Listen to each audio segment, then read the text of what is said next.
नमस्कार बच्चों, कैसे हैं आप सभी। उम्मीद है आप सभी बहुत अच्छे से होंगे और पढ़ रहे होंगे क्योंकि अर्धवार्षिक परीक्षा अब होने ही वाली है। और अर्धवार्षिक परीक्षा को लेकर काफ़ी तैयारियां भी हो रही हैं और ये तय किया जा रहा है कि इस बार जो अर्धवार्षिक परीक्षा होगी वो किस तरह से होगी। इसलिए थोड़ी सी अनिश्चितता है आपका जो पर्चा होगा उसके प्रारूप के बारे में, लेकिन विषय वस्तु तो यही है, पाठ्यक्रम तो यही है। तो हम अपनी तैयारी पूरी रखते हैं। पिछली कक्षा में हम पढ़ रहे थे कि रस क्या है, रस किस तरह व्यक्ति पर दिखाई देता है और रस व्यक्ति पर ही नहीं जानवरों पर भी असर करता है। दुनिया में जो भी जीवित चीज़ें हैं उन सब पर रस असर करता है। तो रस क्या है, उसे हम किस तरह से महसूस कर सकते हैं, है ना। कैसे मनुष्य रस के वशीभूत होकर क्रियाएं करता है, इन सभी चीज़ों पर हम कल बातचीत कर रहे थे।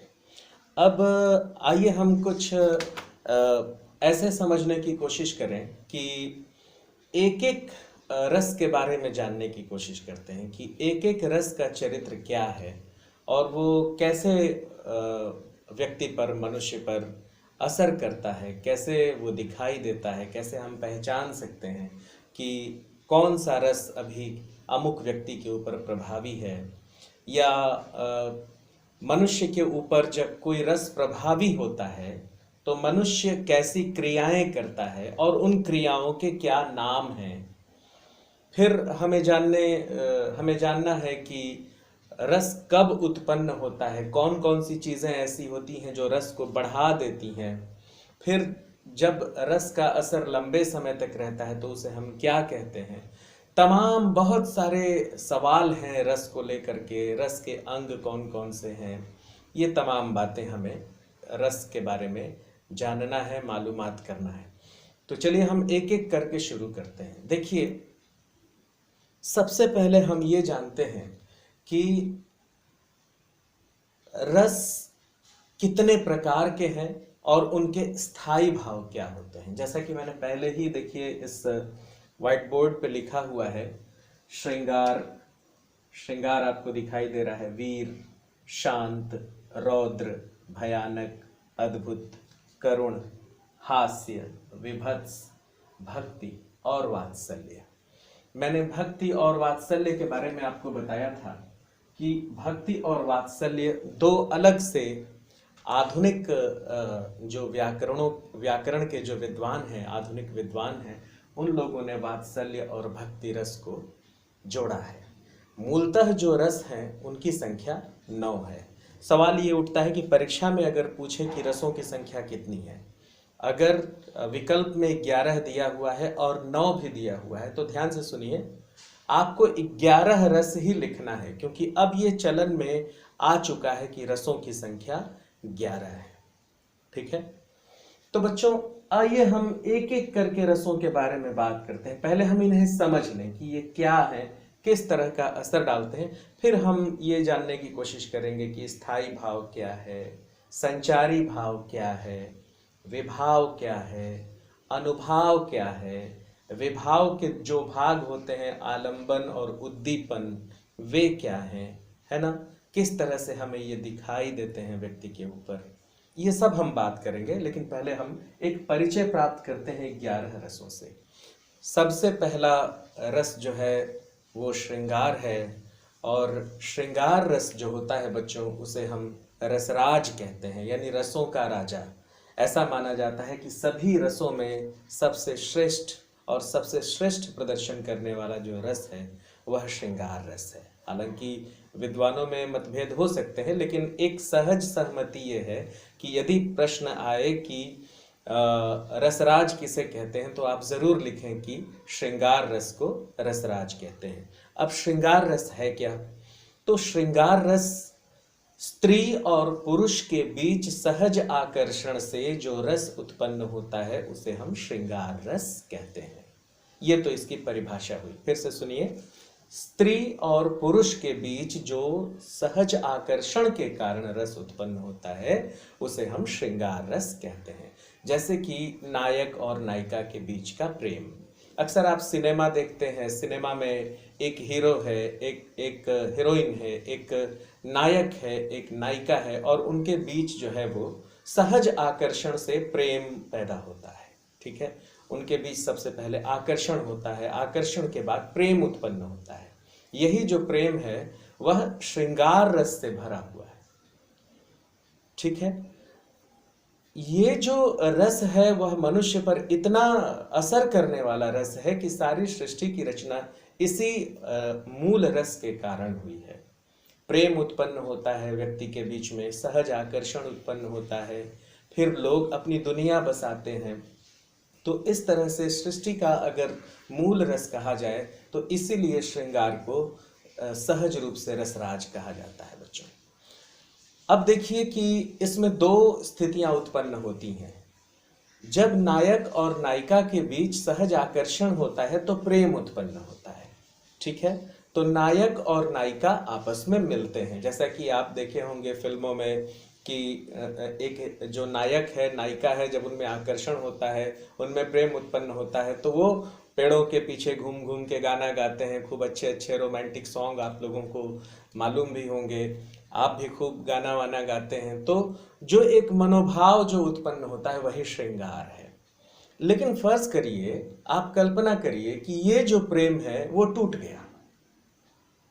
ठीक है, जब सहज आकर्षण के कारण नायक और नायिका मिलते हैं तो एक अलग परिस्थिति उत्पन्न होती है। लेकिन आकर्षण के खत्म होने पर या किन्हीं दूसरी परिस्थितियों के कारण जब नायक और नायिका एक दूसरे से दूर हो जाते हैं, उनमें विछोह हो जाता है, उनमें दूरियां बढ़ जाती हैं, है ना, तो दुख उत्पन्न होता है। तो क्या वह दुख भी श्रृंगार है? आप कह सकते हैं कि सर, नायक और नायिका के बीच का जो सहज प्रेम है वह श्रृंगार रस से भरा हुआ है, या उससे जो जिस रस की अनुभूति होती है वह श्रृंगार रस है। लेकिन नायक और नायिका अगर बिछड़ जाते हैं तब तो दुख उत्पन्न होता है, तो क्या वह दुख भी श्रृंगार है? यही सवाल है यहाँ पर। इसीलिए विद्वानों ने श्रृंगार रस के दो भाग बना दिए बच्चों। एक वह श्रृंगार जब नायक और नायिका के बीच सहज आकर्षण के कारण प्रेम उत्पन्न होता है, सब कुछ अच्छा लगता है, बहुत सुखद अनुभूति होती है, लगता है कि दुनिया अब इससे अच्छी हो ही नहीं सकती, है ना, तो वो संयोग श्रृंगार होता है बच्चों। संयोग का मतलब होता है बच्चों मिलना। तो श्रृंगार के हम यहाँ पर दो प्रकार देखते हैं। पहला हम देखते हैं संयोग और दूसरा हम देखते हैं वियोग। मतलब कि श्रृंगार रस के दो भाग हैं। जब नायक और नायिका सहज आकर्षण के कारण मिलते हैं तो वहां पर संयोग श्रृंगार उत्पन्न होता है, और जब नायक और नायिका बिछड़ते हैं तो वहां पर सहज ही वियोग श्रृंगार उत्पन्न होता है। शास्त्रों में बहुत ही खूबसूरत उदाहरण राम और सीता के जीवन का दिया जाता है बच्चों। राम और सीता के जीवन में इन दोनों रसों का बहुत महत्वपूर्ण दोनों रसों की बहुत महत्वपूर्ण भूमिका है, और बहुत स्पष्ट रूप से ये दोनों रस राम और सीता के जीवन में हमें दिखाई देते हैं। जैसे कि आप देखिए कि राम जब सीता को वाटिका में देखते हैं तो एक सीता भी राम को देखती हैं, तो वहां पर दुनिया का सबसे श्रेष्ठ प्रेम उत्पन्न होता है। राम और सीता का प्रेम एक बहुत ही शानदार प्रेम, दोनों एक दूसरे को देखकर आकर्षित होते हैं। इतने आकर्षित होते हैं कि सीता जो है वो देवी से प्रार्थना करती हैं कि हे देवी, श्री राम जो है वो धनुष तोड़ दें और मेरा विवाह श्री राम से हो जाए। राम भी यही चाहते हैं कि राम का विवाह सीता से हो जाए, और धनुष भंग करते हैं, और बहुत ही खूबसूरत माहौल होता है ना। देवगण फूलों की वर्षा करते हैं और राम और सीता का विवाह संपन्न होता है। ये तो संयोग श्रृंगार है, ठीक है। और आप देखिए कि जब राम और सीता का वरमाला होता है तो वो दृश्य कितना जबरदस्त है। और धनुष भंग करने वाली सभा में बच्चों, मेरी बात को बहुत ध्यान से सुनिएगा, बहुत अच्छी बात बता रहा हूँ आपको। धनुष भंग करने की सभा में सीता हमेशा श्री राम के चेहरे को देखते रहती हैं, लेकिन लोक लाज के भय से वो सीधे श्री राम को नहीं देखती हैं। सीता एक अंगूठी पहनी हुई है, उसका नग थोड़ा बड़ा है और वो अंगूठी इतना चमकदार है, उसका नग इतना चमकदार है कि वो शीशे की तरह काम कर रहा है। तो सीता ने उस अंगूठी के नग को राम की तरफ कर दिया और यूं अंगूठी के नग में श्री राम का प्रतिबिंब देखना शुरू कर दिया। तो ये है संयोग श्रृंगार। इससे बेहतर उदाहरण आपको संयोग श्रृंगार का और क्या मिल सकता है कि नायिका जो है वह नायक के प्रेम में इतनी आकर्षित है कि वो सारी सभा के बीच में भी लोगों की दृष्टि से बचकर अंगूठी के नग में प्रभु श्री राम का चेहरा निहार रही है। आप समझ रहे हैं कि संयोग श्रृंगार का वह कितना शीर्ष स्थान है। और राम और सीता का वही संबंध। आप थोड़ा आगे चले जाइए तो कहानी में इतना जबरदस्त मोड़ है कि रावण के द्वारा सीता का अपहरण किया जाता है और वही राम है, वही सीता है जिनके जीवन में संयोग श्रृंगार बहुत शीर्ष पर स्थापित है। वही राम है, वही सीता है, वियोग श्रृंगार अपने शीर्ष पर पहुंच जाता है जब रावण सीता का हरण करके उन्हें अशोक वाटिका लेकर चला जाता है। उसके बाद का राम का जीवन देखिए आप। तपस्वी के वेश में राम वन वन भटकते हैं, मृगों से पूछते हैं, वृक्षों से पूछते हैं, पक्षियों से पूछते हैं कि क्या तुमने सीता को देखा है। और क्या कहते हैं कि वो मृग नयनी है। हे मृग, तुम्हारी ही आंखों के समान सीता की बड़ी बड़ी आंखें हैं, क्या तुमने ऐसी स्त्री को कभी देखा है। और रोते हैं, उनकी आंखों से आंसुओं की धारा बहती है। तो देखिए कि वही राम सीता का संबंध है कि संयोग श्रृंगार उनके जीवन में कितने शीर्ष स्तर पर स्थापित हुआ है और वही राम और सीता का जीवन है कि वियोग श्रृंगार भी उनके जीवन में शीर्ष पर स्थापित हुआ है। इसके अलावा आप देखिए कि राम के जीवन में जब राम रावण से युद्ध में जीतते हैं और सीता को वापस अयोध्या लेकर आते हैं, इसके बाद भी वियोग श्रृंगार उनका पीछा नहीं छोड़ता और राम सीता का परित्याग करते हैं और सीता वन को चली जाती है।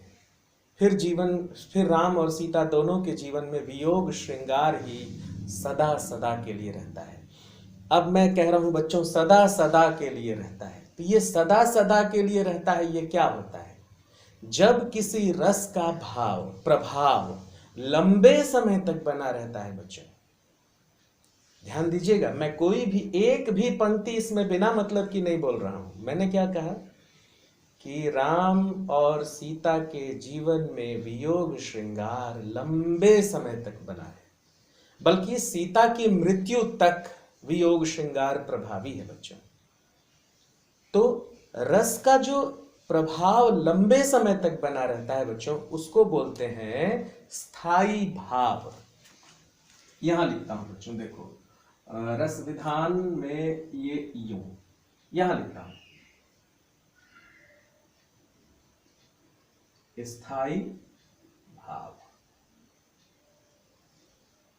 क्या होता है स्थायी भाव? मैंने अभी आपको बताया कि रस जब काफी लंबे समय तक अपना प्रभाव आपके ऊपर बनाया रहता है तो उसे कहते हैं स्थायी भाव। स्थायी भाव को आप कुछ इस तरह से भी समझिए कि आप एक बहुत ही मजेदार, गुदगुदाने वाला, हंसी मजाक वाला सिनेमा देखकर बाहर निकल रहे हैं। तो जब आप बाहर निकलेंगे हंसते हुए निकलेंगे अरे वो दृश्य तो बहुत ही अच्छा था, तुमने देखा कितना हंसी आया, है ना।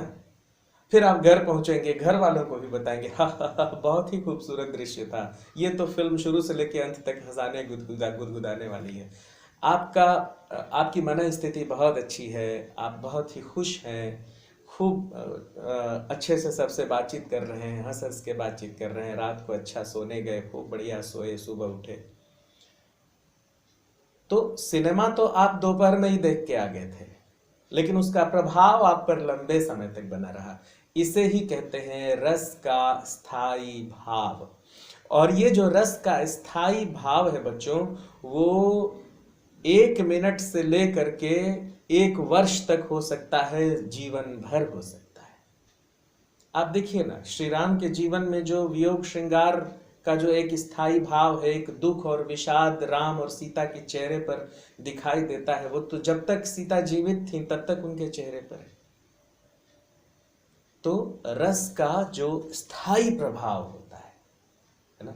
अब जैसे मान लीजिए कि आप कोई कोई श्रृंगार रस से भरा हुआ, संयोग श्रृंगार से भरा हुआ कोई सिनेमा देखकर बाहर आ रहे हैं, आप खूब गाना वाना गा रहे हैं, हम बने तुम बने एक दूजे के लिए, खूब बढ़िया बढ़िया गाना गा रहे हैं आप। नए नए गीत तो मुझे नहीं मालूम है, नहीं तो उदाहरण मैं उसी का देता। तो बहुत देर तक आप रोमांटिक मूड में रहेंगे, खूब शीशे में बार बार चेहरा देखेंगे, फिर जब आप सोने जाएंगे तो फिल्म के दृश्य याद आएंगे, तो हो सकता है कि आप मुस्कुराएं भी अकेले में। फिर सुबह उठे तो भी फिल्म आपको बहुत दिनों तक गुदगुदाते रहती है। फिल्म जो है आपको कई दिनों तक आपको तरोताज़ा रखती है ना। प्रेम जैसा कुछ महसूस होने लगता है आसपास, आप फिल्म से इतने प्रभावित हो जाते हैं। तो यही जो प्रभाव है, ये रस का स्थायी भाव है। यही प्रभाव रस का ऐसा प्रभाव है जो आप पर लंबे समय तक रहता है, ठीक है, उसे ही कहते हैं स्थायी भाव, ठीक है। तो हर रस का अपना स्थायी भाव होता है। तो उस लिहाज से श्रृंगार रस का जो स्थायी भाव होता है बच्चों, उसे कहते हैं रति। र और त पर छोटी की मात्रा, रति नहीं, रति।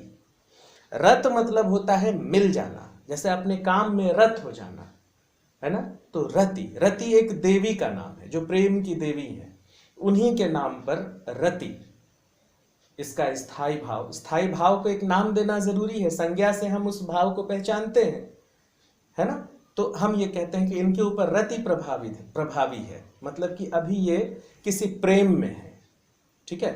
तो संयोग श्रृंगार, वियोग श्रृंगार, दोनों का ही जो स्थायी भाव है वो रति है, ठीक। अब आइए हम वीर रस पे बात करते हैं, एक एक रस को समझते चलते हैं, फिर लिखने का काम करेंगे। अभी आप समझिए, देखिए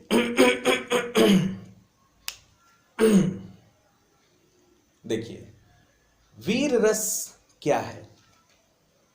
वीर रस जब आपके भीतर खूब उत्साह बढ़ने लगता है ना, तो वो जो उत्साह है वो आपके भीतर एक ताकत को जन्म देता है, और वही ताकत है वीरता।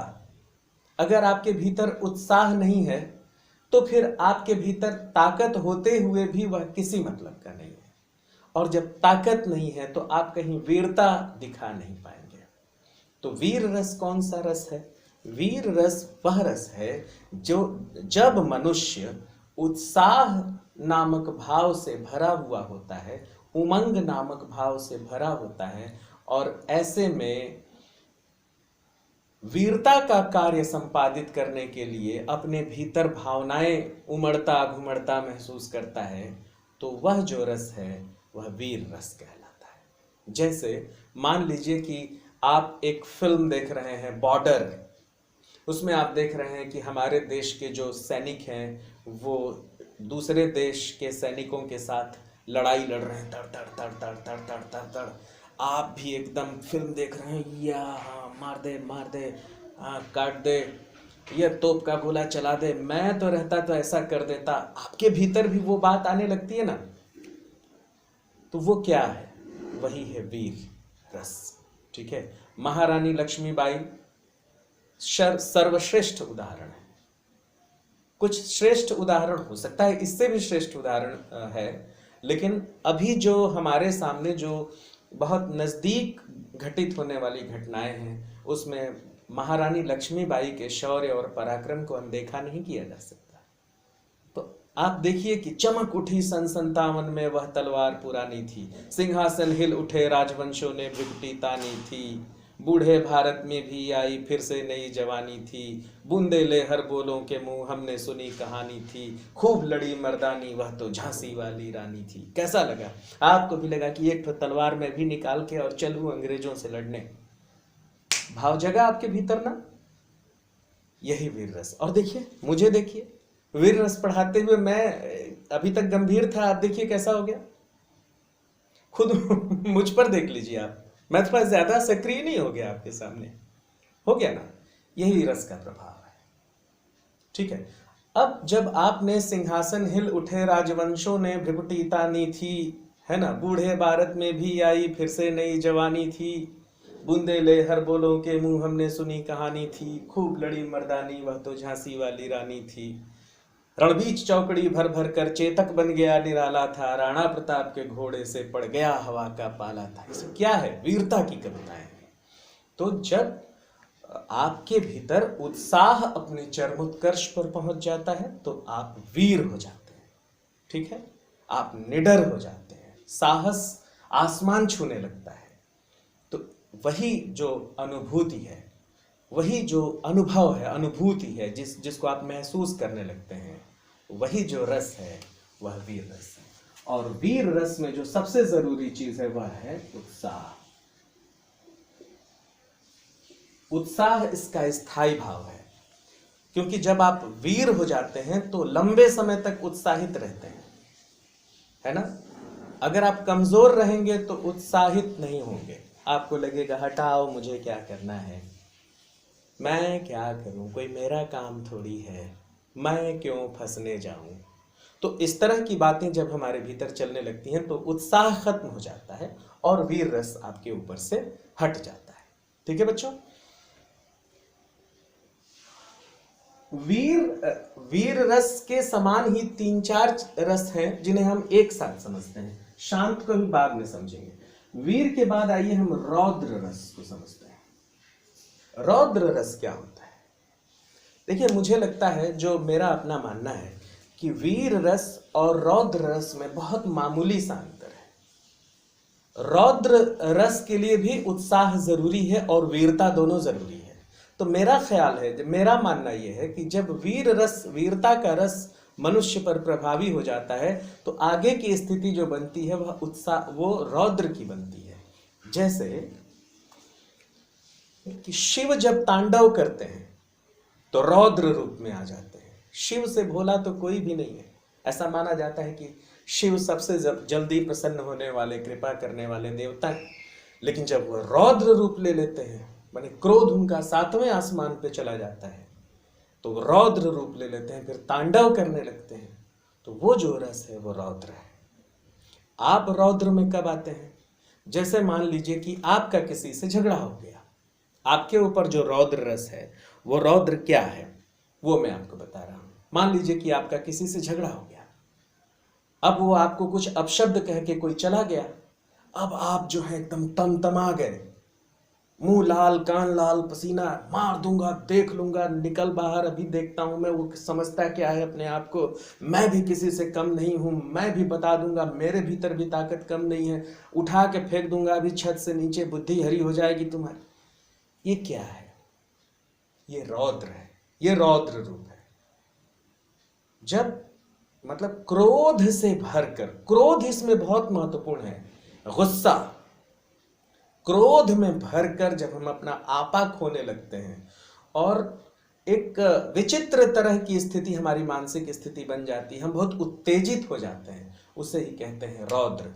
तो रौद्र रूप लेने के बाद हम बहुत लंबे समय तक क्रोध में रहते हैं, बहुत जल्दी शांत नहीं होता रौद्र रूप। धीरे धीरे धीरे धीरे धीरे धीरे धीरे धीरे रौद्र रूप शांत होता है तो आदमी सामान्य होता है। मतलब धीरे धीरे गुस्सा नीचे आता है तब आदमी सामान्य होता है। ठीक है बच्चों, तो जो रौद्र रूप है इसका जो स्थायी भाव है वह है क्रोध। मतलब कि रौद्र रूप के लिए क्रोध, रौद्र अगर कोई रौद्र रस अगर किसी पर प्रभावी है तो लंबे समय तक उसके ऊपर क्रोध का प्रभाव दिखाई देगा, वह लंबे समय तक क्रोध में रहेगा। उससे बात करिए, वो चिड़चिड़ा होकर आपको उत्तर देगा, भगा देगा। समझ रहे हैं आप? तो अक्सर आप देखिएगा, और इसका एक जस्ट, इसकी एक ठीक विपरीत बात मैं आपसे कह रहा हूं कि जो व्यक्ति क्रोधी है वो हमेशा रौद्र रूप में आ जाता है।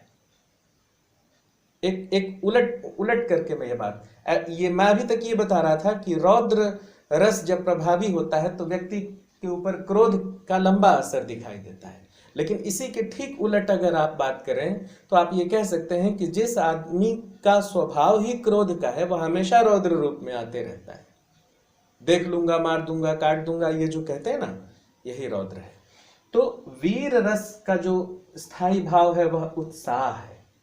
वीरता में क्रोध जरूरी नहीं है, वीरता में दिमागी संतुलन भी जरूरी है। देखिए ना, लक्ष्मण क्या कहते हैं राम लक्ष्मण परशुराम संवाद में कि वीर वह होता है, परशुराम जी, अब बच्चों देखो तुरंत मुझे अभी बहुत अच्छी बात याद आ गई। लक्ष्मण वीरता की बात करते हैं और परशुराम जो हमेशा थर्राते रहते हैं ना, वो रौद्र रूप है। एकदम सही समय पे याद आया मुझे।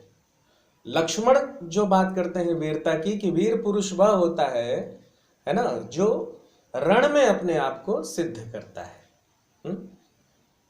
और जो मिथ्या प्रलाप करता है वह वीर नहीं होता है।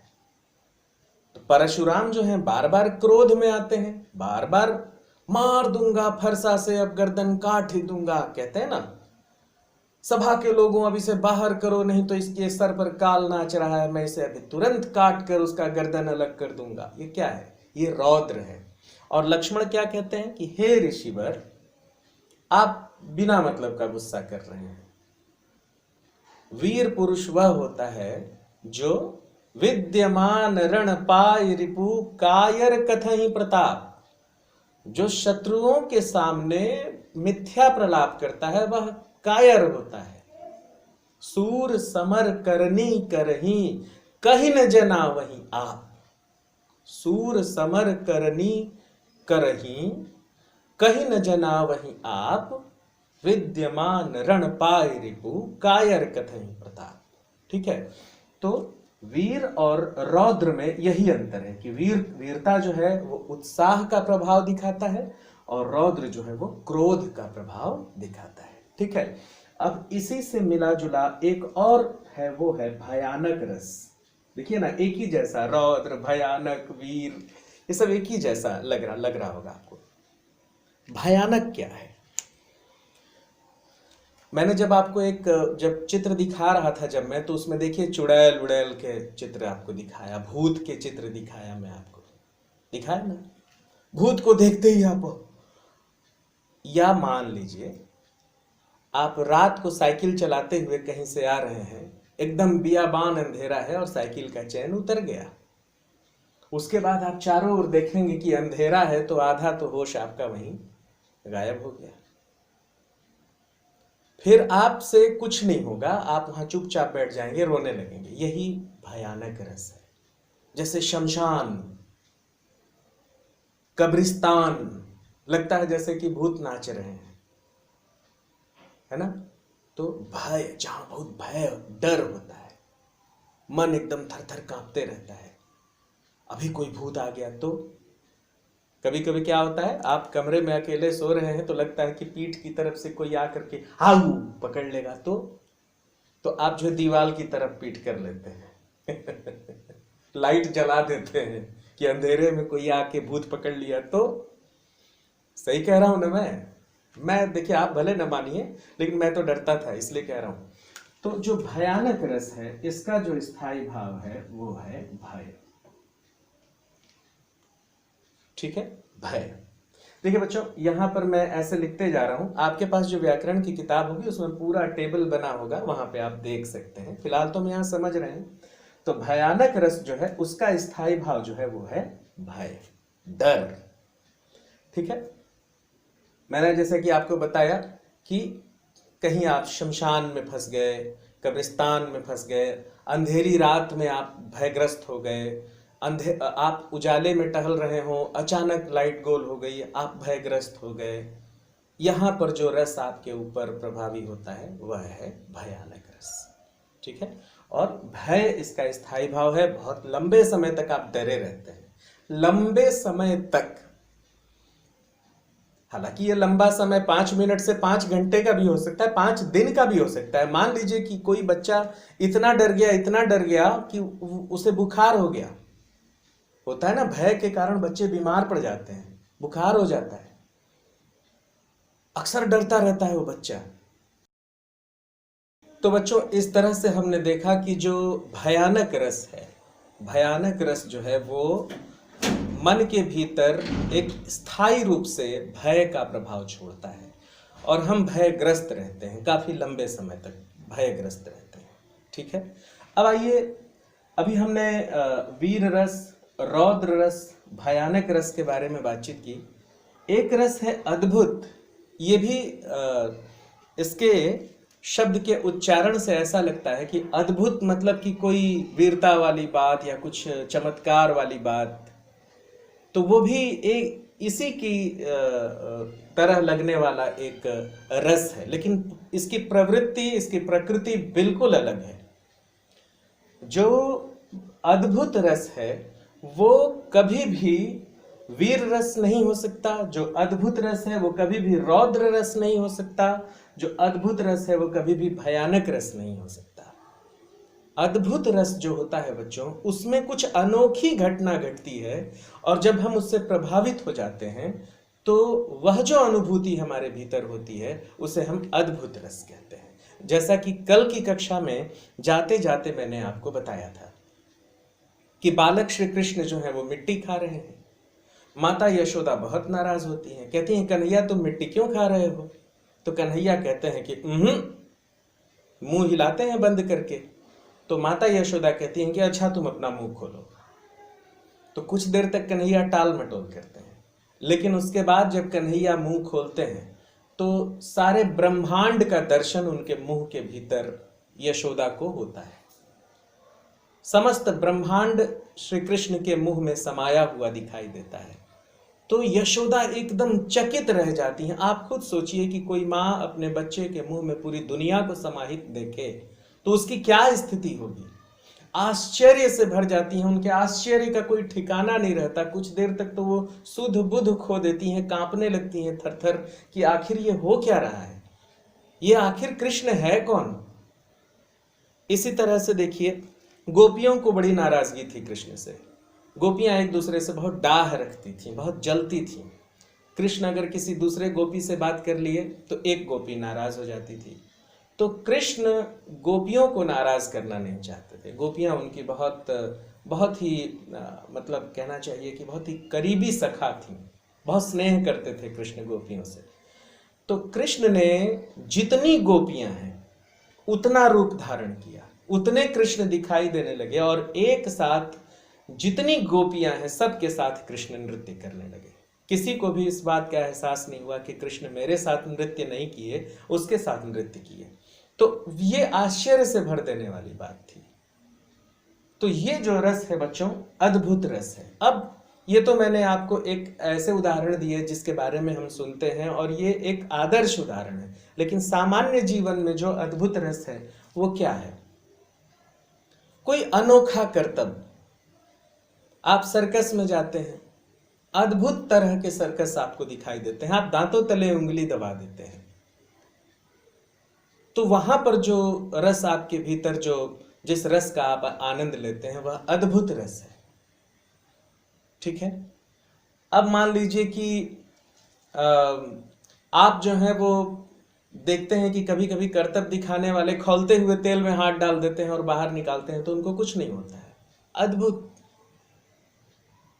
मतलब ऐसी घटना जो आपको आश्चर्य से भर दे। एक जादूगर जादू दिखा रहा है, आपके सामने आया और ऐसे किया और उसके हाथ में फूल आ गया, उसने आपको दे दिया।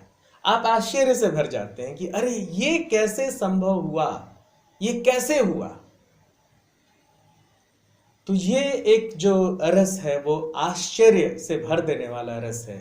बहुत लंबे समय तक आप आश्चर्य में पड़े रहते हैं। रस का नाम तो अद्भुत रस है ना। लेकिन आप अद्भुत रस जब आपके सामने घटित होता है, जब आपके भीतर अद्भुत रस दौड़ने लगता है तो आप लंबे समय तक आश्चर्य में पड़े रहते हैं। तो जो अद्भुत रस का जो स्थायी भाव होगा बच्चों, वो होगा आश्चर्य।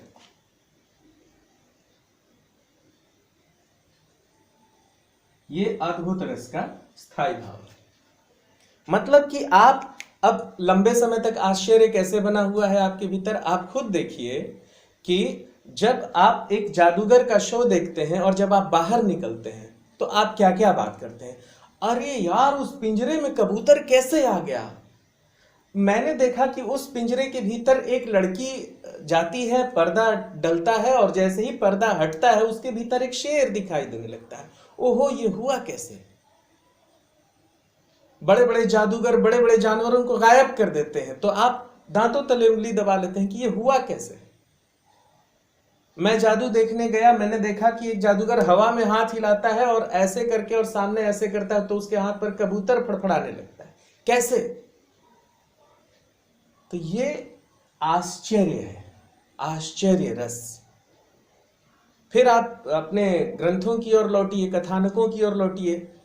नील और नल जो है वो पत्थर को स्पर्श कर देते थे तो पत्थर पानी में तैरने लगता था, और इसी से सेतु का निर्माण किया गया है, ऐसा हम राम कथा में देखते हैं, सुनते हैं। तो वो जो बात है वो हमें आश्चर्य से भर देती है। तो यहां पर जो हम लंबे समय तक हम जब आश्चर्यचकित रहते हैं, लंबे समय तक उसके बारे में बात करते हैं, तो वो हो जाता है अद्भुत रस। अब आइए हमने श्रृंगार पर बात कर लिया, हमने वीर रस पर बात कर लिया, हमने रौद्र पर बात कर लिया, भयानक पर बात कर लिया, अद्भुत पर बात कर लिया। अब आइए हम बात करते हैं, यहां पर छूटा है शांत रस। शांत रस, करुण रस, हास्य रस, विभत्स रस। ये बिल्कुल इस श्रेणी से बिल्कुल अलग तरह के रस हैं। देखिए शांत रस क्या है। देखिए शांत रस एक ऐसा रस है जो आज के समय में बहुत मुश्किल से हमारे भीतर उत्पन्न होता है।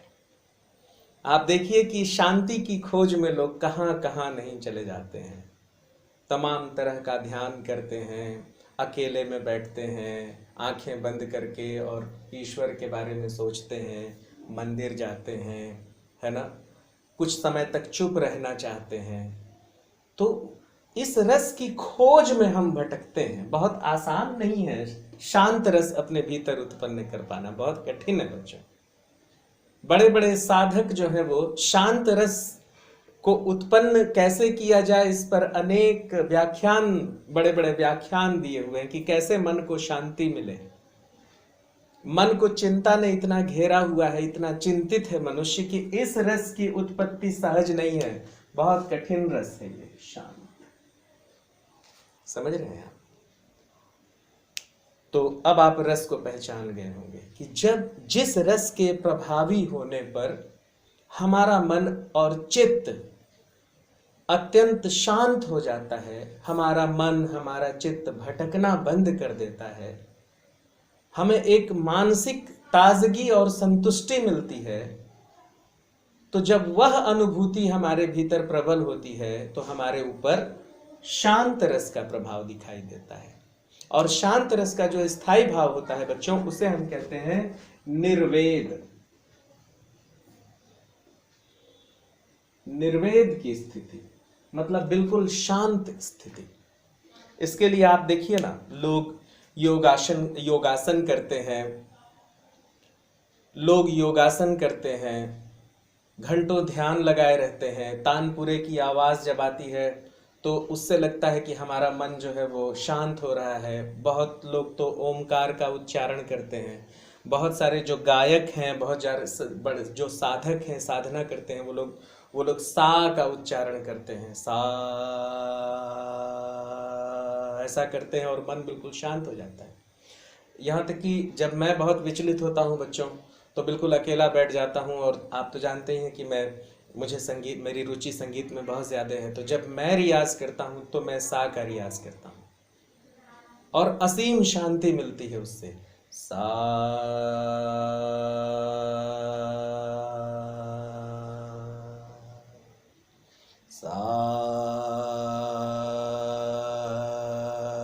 जब मैं ऐसा करता हूं तो मुझे शांति मिलती है। तो जो रस मेरे भीतर उत्पन्न हो रहा है वह है निर्वेद, वह है उसका स्थायी भाव है निर्वेद, वह रस है शांत रस। ठीक है, भक्ति से भी हमें शांति मिलती है। इसीलिए यहां पर मैं आपको एक बात बताना चाहूंगा कि ये जो भक्ति रस है और वात्सल्य रस है, जिसे मैंने दो अलग श्रेणी में रखा है, ये भक्ति रस मूल रूप से शांत रस का ही एक भाग है। लेकिन विद्वानों ने, आधुनिक हिंदी के विद्वानों ने ये कहा कि भक्ति की पहचान बिल्कुल अलग है। भक्ति मतलब ईश्वर के सामने रहना, ईश्वर का भजन करना, वो एक अलग मामला है। और शांति, जरूरी नहीं कि शांति की तलाश में हम भगवान के पास जाएं। हम संगीत की साधना कर सकते हैं, हम सा का रियाज कर सकते हैं, हम ओमकार का उच्चारण कर सकते हैं, कहीं अकेले बैठ सकते हैं जहां पर ये कुछ भी न करें, प्रकृति की गोद में कहीं झरने के किनारे बैठ जाएंगे तो भी शांति मिलेगी। तो शांति का सीधे सीधे भगवान से मामला जोड़ना उनको उचित नहीं लगा, इसलिए भक्ति रस को अलग कर दिया। ठीक है, उन्होंने कहा कि ठीक है, भक्ति रस से शांति मिलती है, लेकिन शांत रस भक्ति रस नहीं है। ठीक है बच्चों, अब देखिए करुण रस, जिसका स्थायी भाव है शोक। हम शोक मनाते हैं ना हमारे भीतर, जब अपनों से हम बिछड़ जाते हैं। देखिए, शोक उत्पन्न होने का जो मूल कारण है वो है अपनों से बिछड़ जाना, अपनों की क्षति हो जाना, वह शोक है। ठीक है, मान लीजिए कि परिवार में कोई जनहानि हो गई तो जो करुणा उत्पन्न होती है वह शोक, वह करुण रस है, शोक है। एक आदर्श उदाहरण आप ले सकते हैं कि जब रामचरितमानस की कथा को लें तो हम देखते हैं कि जब लक्ष्मण को शक्ति लगती है तो श्री राम शोक से भर उठते हैं। लक्ष्मण को जब शक्ति लगती है तो श्री राम शोक से भर उठते हैं, है ना, और कहते हैं कि हे लक्ष्मण, तुम अगर नहीं रहोगे तो मैं वापस अयोध्या कैसे जाऊंगा और माँ को क्या मुंह दिखाऊंगा। और वो खूब रोते हैं, वह शोक है, करुण रस। कल एक और उदाहरण दिया था मैंने कि आप घर से बाहर निकलते हैं, एक महिला को फटे चिथड़े वस्त्र में देखते हैं, दुबली पतली कृषकाय भिखारिन, उसके हाथ में एक दुबला पतला कुपोषित बच्चा है और बगल में एक और बच्चा है, पहनने के लिए कपड़े नहीं है। इन दृश्यों को देखकर भी आप करुणा से भर जाते हैं, रुलाई आपको आने लगती है।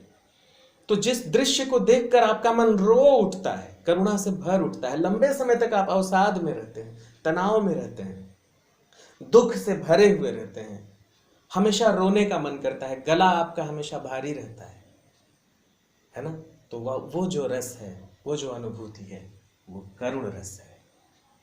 समझ रहे हैं बच्चों? और उसका स्थायी भाव है शोक। लंबे समय तक हम शोक में रहते हैं, शोक मनाना कहते हैं ना, है ना। अभी हमारे यहाँ हमारे जो पूर्व राष्ट्रपति महोदय हैं वे दिवंगत हुए तो राष्ट्रीय शोक की घोषणा हुई। मतलब हम शोक मना रहे हैं कि हमारे राष्ट्रपति महोदय नहीं है, हमें दुख है इस बात का, हम बहुत दुख में हैं। तो ये करुण रस है और शोक उसका स्थायी भाव है, क्योंकि शोक, हम लंबे समय तक शोक में रहते हैं। अब हास्य रस का मतलब तो आप जानते ही हैं। हास्य, भाई हंसना, जिस दृश्य को देखकर आप खूब हंसे, आपको खूब हंसी आए, वो जो रस है वो हास्य है। बहुत ही आसान है और इसका स्थायी भाव जो है वो हास कहलाता है, हास। अब आइए हम समझते हैं विभत्स को। विभत्स जिसका स्थायी भाव है बच्चों जुगुप्सा, जुगु आधा प सा,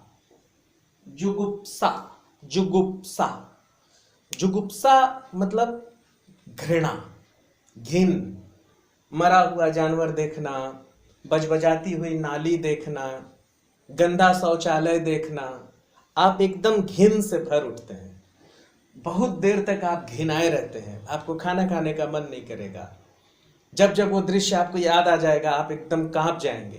तो जब घिन आपके ऊपर प्रभावी हो जाता है वहां पर विभत्स रस होता है और उसका स्थायी भाव है जुगुप्सा। जंगल में जानवर मरा हुआ है, सियार उसका टांग खींच खींच के खा रहा है, चील जो है उसकी आंखें निकाल निकाल के खा रहा है, सियार और लोमड़ी जो है उसका जीभ खींच खींच के खा रही है ना।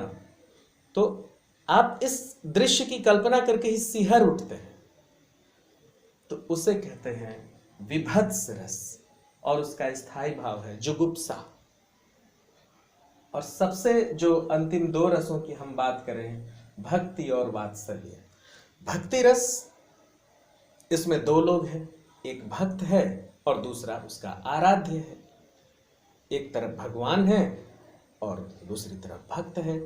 तो जब कोई रस भगवान की आराधना से, ईश्वर की आराधना से उत्पन्न होता है, हम भगवान की आराधना कर रहे हैं और भाव में डूबे हुए हैं। मान लीजिए हम शिव का स्तोत्र पढ़ रहे हैं, नमामि शमीशान निर्वाण रूपम विभुम व्यापकम ब्रह्म वेद स्वरूपम कर रहे हैं, और हम एकदम शिव को याद कर रहे हैं, ठीक है, तो हमें शिव दिखाई देने लगते हैं। तो वो जो आनंद की प्राप्ति होती है, भक्ति में जो आनंद की प्राप्ति होती है, वह भक्ति रस है, ठीक है। आप बहुत भाव पूर्वक हनुमान चालीसा पढ़ रहे हैं, आप बहुत भाव पूर्वक ईश्वर अल्लाह को याद कर रहे हैं, आप बहुत भाव पूर्वक अजान सुन रहे हैं, बहुत भाव पूर्वक आप चर्च में मसीह को याद कर रहे हैं। वो क्या है? वो जो रस है वो भक्ति रस है, ठीक है बच्चों। और जो भक्ति रस है उसका जो स्थायी भाव है वो श्रृंगार से मिलता जुलता है। श्रृंगार का स्थायी भाव है रति। तो रति नायक और नायिका के बीच के प्रेम का जो संबंध है, मतलब रत होना, मतलब एक दूसरे से मिल जाना। तो यहाँ जो रति है, भक्ति रस में भी रति उत्पन्न हुआ करती है, लेकिन वह रति ईश्वर के प्रति होती है। श्रृंगार रस में रति जो होती है वो नायक नायिका की होती है, लेकिन भक्ति रस में जो रति होती है वो ईश्वर के प्रति होती है। तो भक्ति रस का स्थायी भाव हम लिख देते हैं, ईश्वर के प्रति रति। ईश्वर के प्रति रति, ये भक्ति रस का स्थायी भाव है। और वात्सल्य, मैं जो आपको प्यार करता हूं इतना सारा, बाबू, बच्चे, बेटा, हाँ बेटा बोलो, तो मेरा जो आपके लिए प्रेम है, पापा मम्मी का जो आपके लिए प्रेम है, मम्मी पापा से आप झगड़ा कर लेंगे, रूठ जाएंगे, मम्मी पापा आपको गोदी में लेके, माँ तो आप बड़े हो गए हैं यार, मुझसे भी लंबे लंबे, तो वो जो प्रेम है वह वात्सल्य है, ठीक है। और इसका जो स्थायी भाव है वो है वत्सलता, ठीक है। वत्सलता, संतान के प्रति प्रेम है ना, संतान के प्रति जो प्रेम है वह है संतान के प्रति जो प्रेम है वह है वत्सलता, है ना। वत्सल, वत्सलता, देखिए ऐसे लिखते हैं, यहाँ कहाँ लिखूं, यहाँ लिख देता हूँ, वत्सलता, वत्सलता, ठीक है। जो मम्मी पापा प्रेम करते हैं बच्चों को, या छोटे बच्चों को देखते ही उसे गोदी में उठा लेने का मन करता है। आप देखिए कि एक छोटा बच्चा है, सामने नीचे के 2 दांत आए हुए हैं, वो जब मुस्कुराता है तो आप उसको कैसे कुची कुची कुची करते हुए उठा लेते हैं ना। वही जो आपके भीतर जो प्रेम उमड़ता है वो वात्सल्य है। तो ठीक है बच्चों, इस तरह से 11 रसों की मैंने आपके सामने व्याख्या की। अब हम कल से लिखने का काम शुरू करेंगे, कल यानी अगले पीरियड में। अभी तो लिख नहीं सकते क्योंकि अभी हमें रस के अंग अवयव इन सब को समझना है, ठीक है। अगले पीरियड में हम रस के अंग समझेंगे, रस के अवयव समझेंगे, स्थायी भाव क्या है, स्थायी भाव तो समझ गए है ना, संचारी भाव क्या है, अनुभाव क्या है, विभाव क्या है, आलंबन क्या है, उद्दीपन क्या है, आश्रय क्या है, विषय क्या है, इन सब से प्रश्न आता है। वास्तव में प्रश्न यहीं से बनता है, ठीक है। तो हम अगली कक्षा में इस पर अपनी समझ बनाएंगे, खूब अच्छे से पढ़ लिख करके आइएगा, ठीक। यहीं पर बंद करते हैं, इस क्लास को समाप्त करते हैं। नमस्कार।